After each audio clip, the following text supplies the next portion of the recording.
Hello friends, very good morning. Welcome to Economic Survey 2021.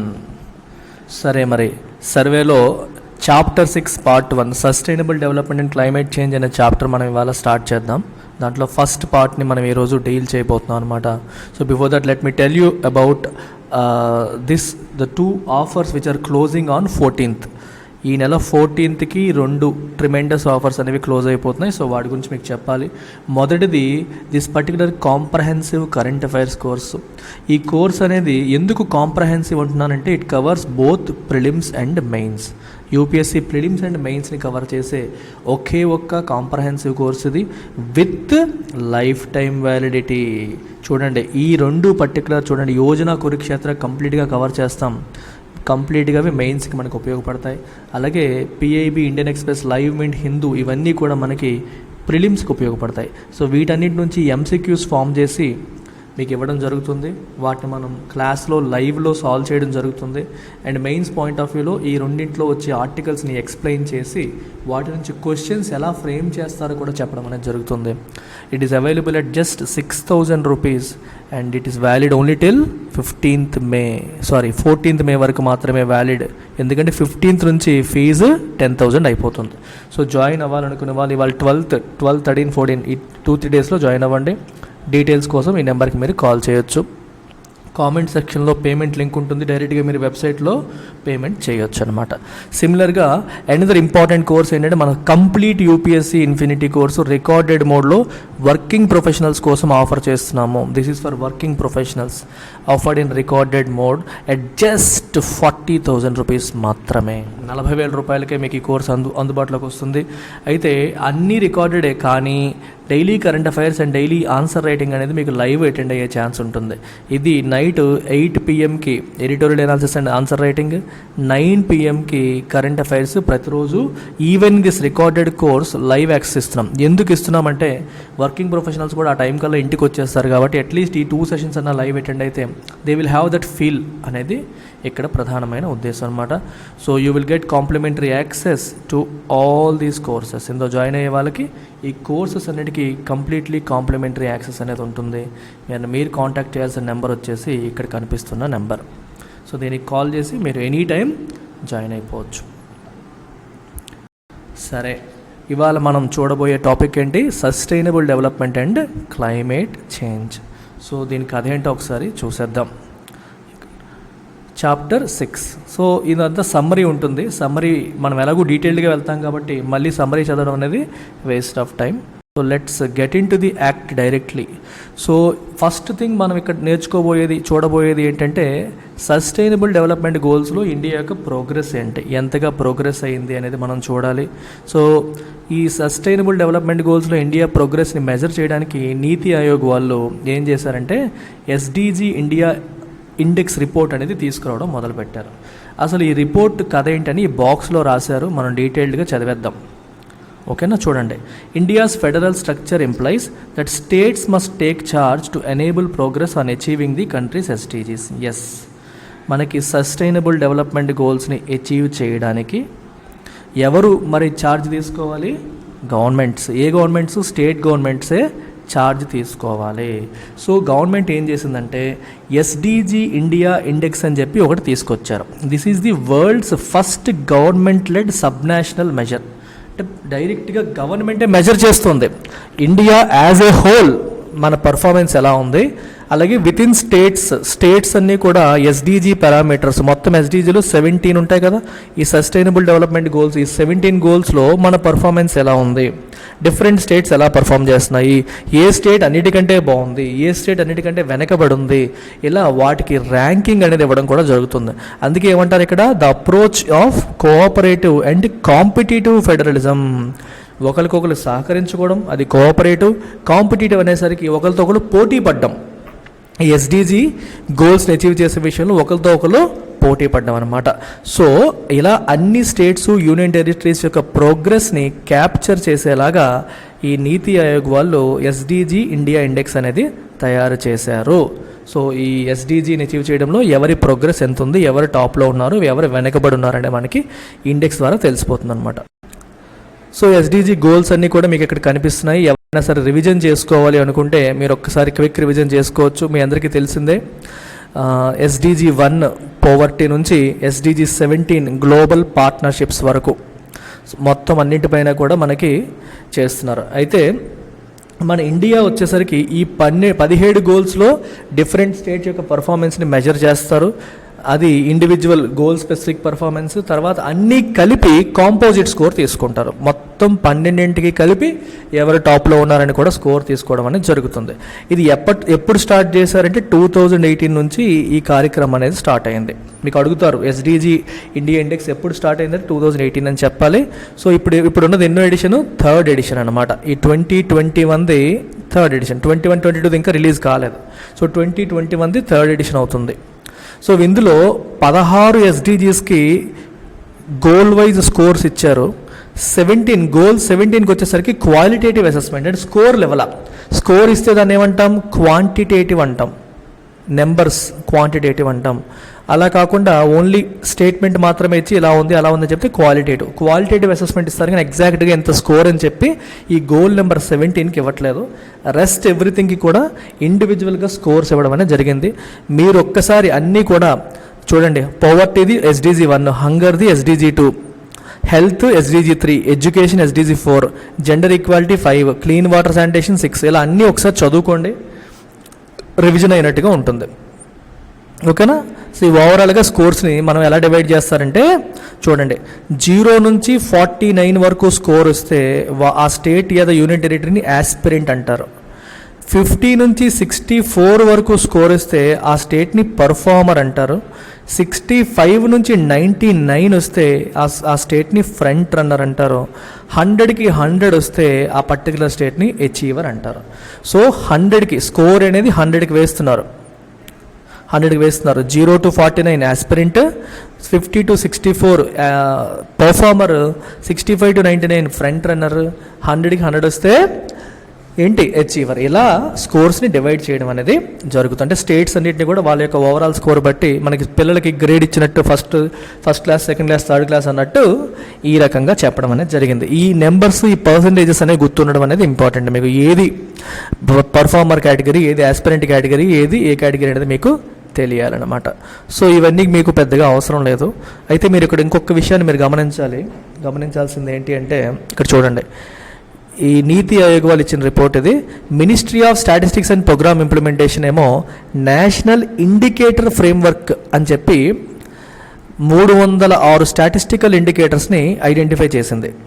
National indicator framework.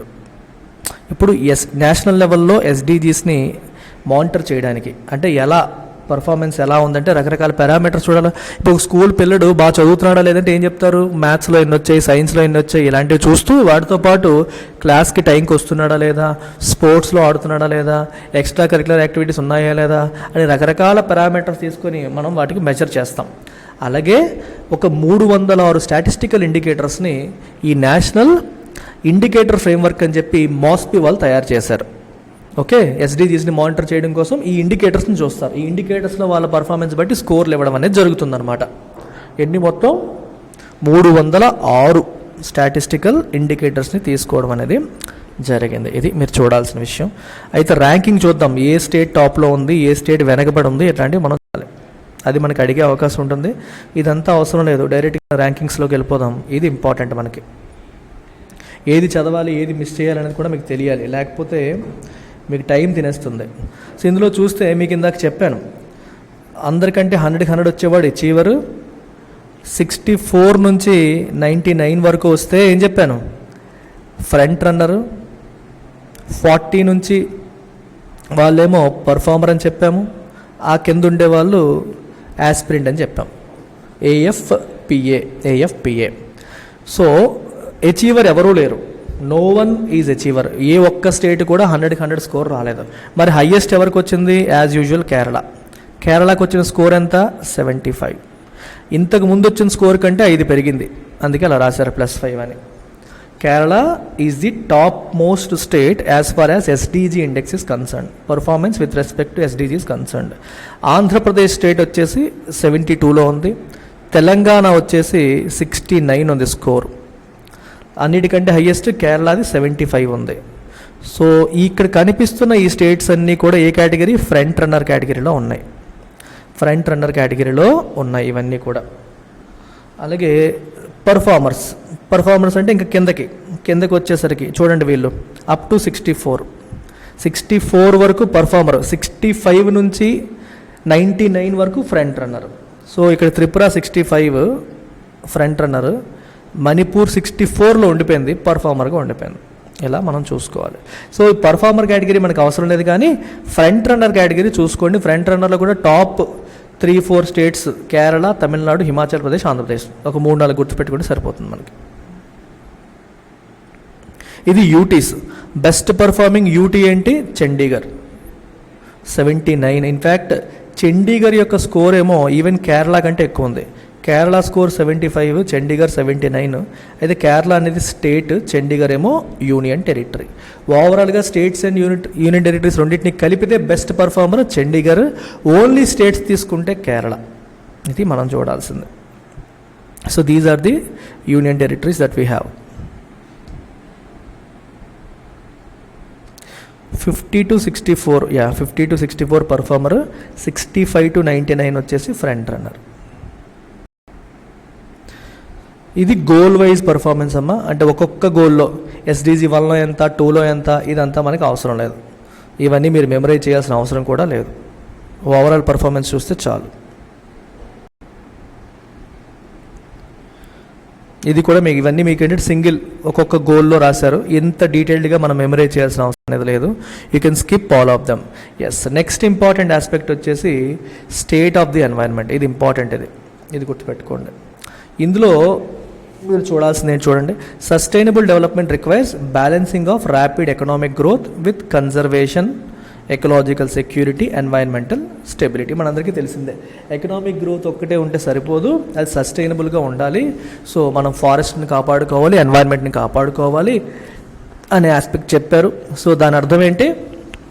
మనం land ఎలా ఉంది, water ఎలా ఉంది, ఎయిర్ ఎలా ఉంది, మరి ఈ మూడు ఉంటేనే కదా ఎన్వైరన్మెంట్ ఉన్నట్టు. ఇవన్నీ ఉంటేనే కదా ఉన్నట్టు. అందుకని మనం ఏం చేయాలి? వీటన్నింటిలో ఇండియా యొక్క పర్ఫార్మెన్స్ ఎలా ఉందో చూడాలి. మొదటిది ల్యాండ్ ఫారెస్ట్. ఒకసారి తీసుకుందాం. ఇక్కడ మీకు రెండు కనిపిస్తాయి. ఒకటి ఫారెస్ట్ ఏరియా, గుర్తుపెట్టుకోవాలి ఇవన్నీ మీరు.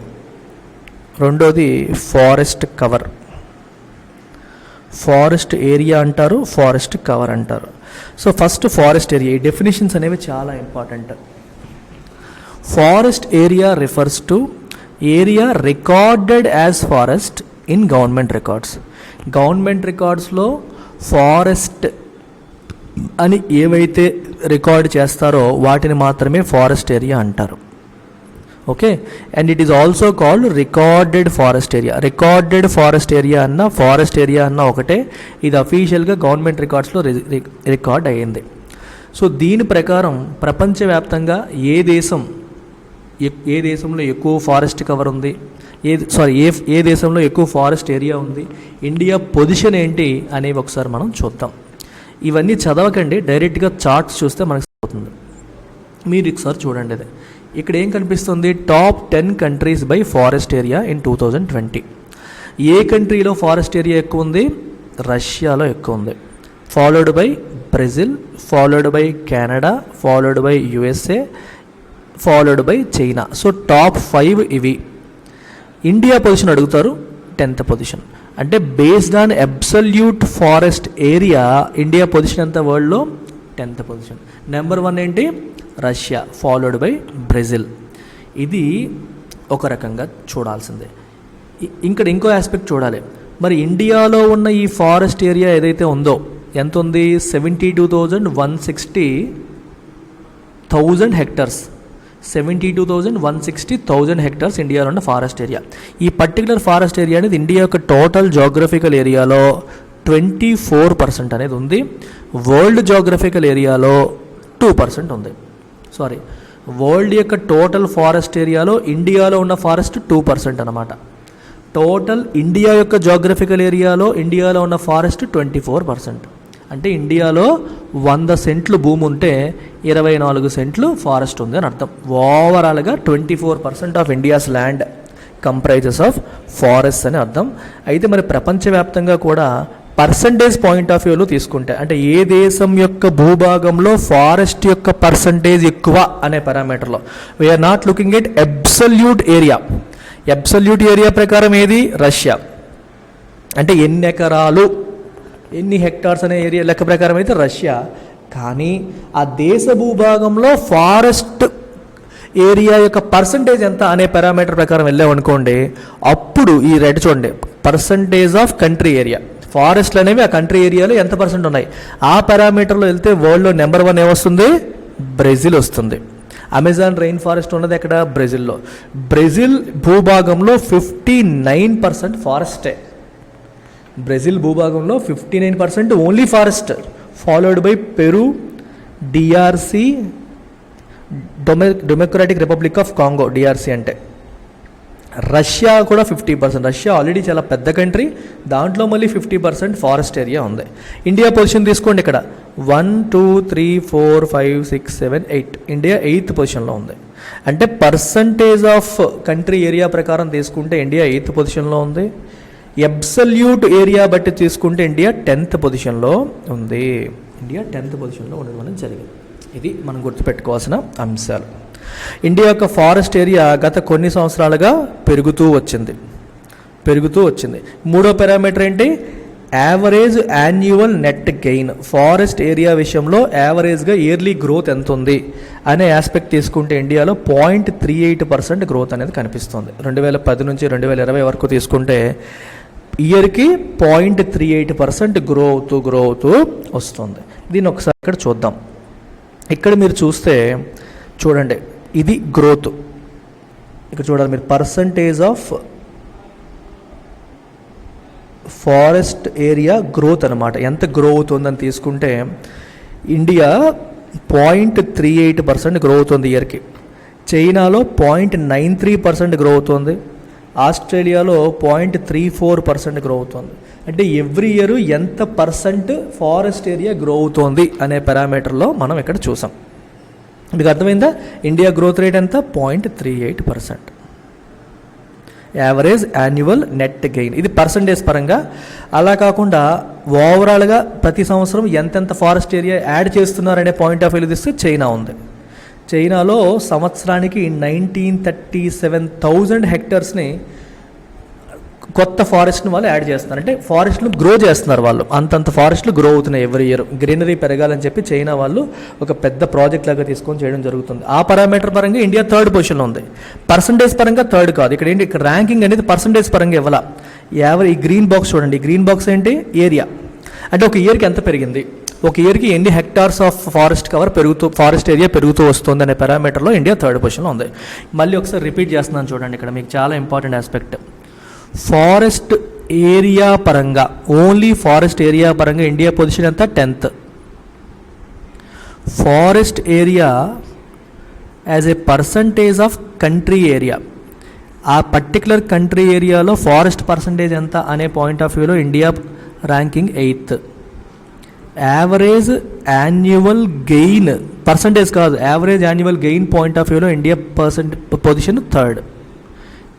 దీంట్లో ఫస్ట్ పొజిషన్ ఎవరిది? రష్యా. దీంట్లో ఫస్ట్ పొజిషన్ ఎవరిది? బ్రెజిల్. దీంట్లో ఫస్ట్ పొజిషన్ ఎవరిది? చైనా. ఒక ఇయర్కి ఎంత యాడ్ అవుతుంది యావరేజ్గానే పాయింట్ ఆఫ్ వ్యూలో China. Forest area as percentage of overall country area తీసుకుంటే బ్రెజిల్ టాప్లో ఉంది. అవన్నీ కాకుండా ఓన్లీ ఫారెస్ట్ ఏరియా ఎన్ని ఎకరాలు అనే పరంగా తీసుకుంటే రష్యా టాప్లో ఉంది. అండ్ ఇండియా పొజిషన్స్ ఇవి. This is what you need to remember. ఇప్పటి వరకు మనం చూసినవేంటి? Forest areas. Now we are going to look at another aspect which is forest cover. రెండు సేమ్ కాదు. Forest area and forest cover are not same. ఇది కేర్ఫుల్గా గుర్తుపెట్టుకోండి. Right, చూసారా? Forest cover is different from forest area.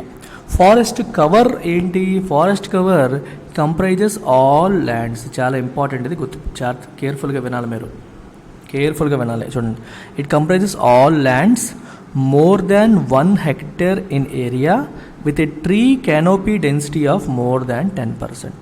Tree canopy density అంటే అర్థం ఏంటి? అసలు canopy అంటే అర్థం ఏంటి? ట్రీ canopy అంటే అర్థం ఏంటి? మీరు ఎప్పుడైనా సినిమాల్లో గట్రా చూసేటప్పుడు హెలికాప్టర్ నుంచి కానీ విమానం నుంచి కానీ ఆకాశం నుంచి మనం అడవి చూసినప్పుడు ఇలా కనిపిస్తుంటుంది, అవునా కదా? ఈ రకంగా కనిపిస్తుందా లేదా? దీన్ని ఏమంటాం మనం? క్యానోపీ అంటాం. క్యానోపీ ఈజ్ నథింగ్ బట్ ఇదేంటి మనం చూస్తుంది ఏంటి? చెట్ల యొక్క పైభాగం, చెట్ల యొక్క పైభాగాన్ని చూస్తున్నాం. అంటే టాప్, మనం ఆకాశం నుంచి కిందకి చూస్తే చెట్ల యొక్క టాప్ అనమాట. ఈ పర్టిక్యులర్ దీన్నే మనం క్యానోపీ అంటాం. మీకు ఏం కనిపించట్లా, ఇది వెరీ డెన్స్ ఉందని అర్థం. క్యానోపీ డెన్సిటీ అంటే అర్థం ఏంటి? ఇప్పుడు ఇంత ఏరియా అడవి అనుకోండి, ఈ ఏరియాలో ఈ ట్రీ కెనోపీ ఇంత ఉందనుకోండి, అంటే అర్థం ఏంటి? ఈ చెట్ల యొక్క భూభాగం అంతా ఎంత కనిపిస్తోంది, ఇక్కడ ఖాళీలు కనిపిస్తున్నాయి. అంటే పైనుండి మనకు చూసినప్పుడు అసలు ల్యాండే కనిపించట్లేదు. అసలు ల్యాండే కనిపించకుండా ట్రీ యొక్క టాప్ మాత్రమే కనిపించేది క్యానోపీ ఏరియా అంటాం. అలా కాకుండా పైనుండి చూసినప్పుడు కింద నేల కూడా కనిపిస్తుంది అనుకోండి, అది క్యానోపీ ఏరియా కాదు. సో ఈ క్యానోపీ డెన్సిటీ అనేది ఎక్కువ ఉంటే అది బాగా డెన్స్ ఫారెస్ట్ అని అర్థం. Are you getting it? మీకు మొత్తం పైనుండి మీరు ఊహించుకోండి అమ్మా, పైనుండి చూడండి. చూసినప్పుడు అడవిలో మొత్తం చెట్లు మాత్రమే, చెట్ల యొక్క టాప్ మాత్రమే కనిపిస్తుందంటే వెరీ హైలీ డెన్స్ ఫారెస్ట్ అని అర్థం. అలా కాకుండా మధ్యలో గ్యాప్స్ కనిపిస్తున్నాయి, నేల కూడా కనిపిస్తుంది అంటే అంత డెన్స్ కాదని అర్థం. సో ఈ కెనోపీ డెన్సిటీ బట్టి ఆ ఫారెస్ట్ యొక్క అది డెన్స్ ఫారెస్టా మోడరేట్లీ డెన్స్ అనేది చెప్తారు. సో ఎంత కెనోపీ ఉంది అనే దాన్ని బట్టి చెప్తారు. కెనోపీ అంటే అర్థం ఏంటి? ఫారెస్ట్ ట్రీస్ యొక్క పైభాగం అన్నమాట. అది మీరు చూడాల్సిన విషయం. దీన్ని బట్టి చెప్తారు ఎంత ఉంది ఏంటి అనేది, మనకి కేటగరైజేషన్ అనేది చేస్తారు. సో అలా మీరు తీసుకోవాలి. అది ఎంత ఉండాలి? మినిమం 10% ఉండాలి. అంటే 1 ఎకరం భూమిలో లేదా 100 ఎకరాల్లో 1 ఎకరం అన్న ట్రీ కెనోపీ ఉండాలి. అంటే అంత ఎక్కువ గుబురు చెట్లు ఉండాలి, దగ్గర ఉండాలని అర్థం అనమాట. అది ల్యాండ్ అనేది గవర్నమెంట్దా ప్రైవేట్దా అనేది అంత సంబంధం లేదు. Irrespective of the ownership or legal status, ఒక tree canopy of more than 10% ఉంటే, 1 హెక్టార్కి మించిన ఏరియా ఉంటే చాలు. అలాంటి వాటి అన్నింటినీ కూడా ఫారెస్ట్ కవర్ అని అంటాం. అంటే మన రెగ్యులర్ ఫారెస్ట్లో అయ్యుండక్కర్లేదు. ఒక మామిడి తోట ఉందనుకోండి, దగ్గరగా గుంపులుగా కెనోపీస్ ఫామ్ చేసినట్టుగా మామిడి తోట ఉన్నా సరే, ఏది ఉన్నా సరే హెక్టార్ కంటే ఎక్కువ ఉంటే చాలు, దాన్ని కూడా ఫారెస్ట్ కవర్లోకి కౌంట్ చేస్తారు. మీకు అర్థమైందా? Irrespective of ownership and legal status. అది రికార్డెడ్ ఫారెస్ట్ ఏరియా అయ్యుండక్కర్లా. ఇందులో ఆర్చర్డ్స్ అంటే మనకి పళ్ళ తోటలు, బ్యాంబూ వెదురు తోటలు, పామ్ ప్లాంటేషన్స్ని కూడా యాడ్ చేయొచ్చు. కెనోపీ ఉండాలంతే. ఇదన్నమాట కదా. సో ఇది మీరు తీసుకుంటే ఇక్కడ మీరు గుర్తుపెట్టుకోవాల్సిన విషయాలు చూడండి. ఇది దీనిపైన క్వశ్చన్స్ అడిగే అవకాశాలు ఉంటాయి. ఫ్యాక్చువల్ ఇన్ఫర్మేషన్, బట్ మీరు చూడాల్సింది ఇక్కడ కనిపిస్తుంది. ఇది దేని నుంచి వచ్చింది? India state of forest report 2021 and 2011. ఈ 10 సంవత్సరాల్లో ఫారెస్ట్ గ్రోత్ ఎలా ఉందనేది చూస్తున్నారు. ఇక్కడ మీరు చూస్తే డిఫరెంట్ కేటగరైజేషన్ ఉంది. కేటగరైజేషన్ కనిపిస్తుంది. ఇక్కడ ఏం కనిపిస్తుంది మనకి? First open forest. అసలు ఫస్ట్ ఫారెస్ట్ కవర్ అని అనిపించుకోవాలి అంటే ఏం చెప్పాను మీకు? కెనోపీ డెన్సిటీ ఎంత ఉండాలి? కెనోపీ డెన్సిటీ మోర్ దాన్ 10% ఉండాలి. ఓకే, ఇది ఓపెన్ ఫారెస్ట్ అనిపించుకోవాలి అనుకుంటే 10 నుంచి 40%. కెనోపీ డెన్సిటీ 10 నుంచి 40% ఉంటే it is called open forest. అలా కాకుండా కెనోపీ డెన్సిటీ అనేది మనకి 40 నుంచి 70% ఉందనుకోండి. కెనోపీ డెన్సిటీ 40 నుంచి 70% ఉంటే it is called moderately dense forest. అలా కాకుండా కెనోపీ డెన్సిటీ 70% అండ్ అబవ్ ఉంటే 70% అండ్ అబవ్ ఉంటే దాన్ని ఏమంటాం మనం? We call it very dense forest. Very dense. 10% పైన ఉంటే చాలు, it is recorded as forest cover. 10 to 40% అయితే ఓపెన్ ఫారెస్ట్, 40 to 70% అయితే మోడరేట్లీ డెన్స్ ఫారెస్ట్, 70 to 100% అయితే వెరీ డెన్స్ ఫారెస్ట్ అని చెప్పి కేటగరైజ్ చేస్తాం. ఇది పరిస్థితి. మన ఇండియాలో ఎంత ఉంది? 2011లో ఉన్నది రెడ్లో రాశారు, 2021లో రాసింది బ్లూలో రాశారు, పర్సంటేజ్ చేంజ్ ఏమో గ్రీన్లో ఉంది. So very dense forest grow అయిందా, గ్రో అవ్వలేదా? గ్రో అయింది. 20% గ్రో అయింది. మోడరేట్లీ డెన్స్ ఫారెస్ట్ ఏమైంది, తగ్గింది. యాక్చువల్గా మోడరేట్లీ డెన్స్ ఏమో తగ్గింది, చూసారుగా తగ్గింది. ఓపెన్ ఫారెస్ట్ లైట్గా పెరిగింది. టోటల్ ఫారెస్ట్ కవర్ లైట్గా పెరిగింది, ఒక 3% పెరిగిందనమాట. మొత్తం ఓవరాల్గా యాన్యువల్ కాదు, ఇది ఓవరాల్గా 3% పెరిగిందని మనం చెప్పొచ్చు. వెరీ డెన్స్ పెరిగింది, మోడరేట్లీ డెన్స్ తగ్గింది, ఓపెన్ ఫారెస్ట్ పెరిగింది. ఓవరాల్గా 3% గ్రోత్ అనేది కనిపించింది 2011కి 2021కి. అయితే ఇండియాలో టాప్ 5 స్టేట్స్ ఏంటి with respect to forest cover? ఏ స్టేట్లో ఫారెస్ట్ కవర్ అనేది బాగా ఎక్కువ ఉంది in terms of overall forest area తీసుకుంటే నెంబర్ 1 వచ్చేసి ఏంటమ్మా, మధ్యప్రదేశ్. టోటల్ ఫారెస్ట్ కవర్ చూడండి, టోటల్ ఫారెస్ట్ కవర్ ఇండియాలో ఎక్కడ ఎక్కువ ఉంది, 77,000 square kilometres of forest cover మధ్యప్రదేశ్లో ఉంది. Followed by Arunachal Pradesh, Chhattisgarh, Odisha, Maharashtra. ఇది టోటల్ ఫారెస్ట్ కవర్. అయితే అలా కాకుండా percentage of state geographical area, ఇందాక మనం కంట్రీ లెవెల్లో చూసాం, టోటల్ ఫారెస్ట్ ఏరియా చూసాం కదా, ఇక్కడ టోటల్ ఫారెస్ట్ కవర్ చూస్తున్నాం. Total forest cover as a percentage of state geographical area అంటే ఆ స్టేట్ ఓవరాల్ భూభాగంలో ఫారెస్ట్ ఎంత పర్సంటేజ్ ఉంది అలా తీసుకుంటే నెంబర్ 1 మిజోరాం వస్తుంది. మిజోరాం రాష్ట్రంలో 84.53% ఫారెస్టే ఉందంట. అంటే కేవలం 15.47% మాత్రమే ల్యాండ్, నార్మల్ ల్యాండ్, జనాలు నివసించేది ఎక్కువగా, మిగిలిందంతా కూడా ఫారెస్ట్ ఏరియానే.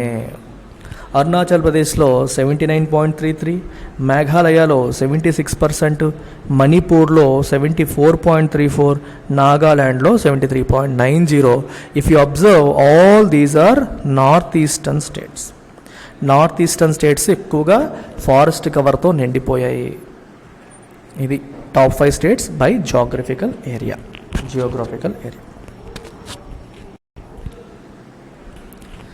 ఇంతే, ఇదంతా వెరీ డెన్స్ ఫారెస్ట్. మోడరేట్లీ డెన్స్లో టాప్ 5 ఏంటి, ఓపెన్ ఫారెస్ట్ కవర్లో టాప్ 5 ఏంటి. I don't think they will ask questions on these things. వీటిపైన అడగకపోవచ్చు.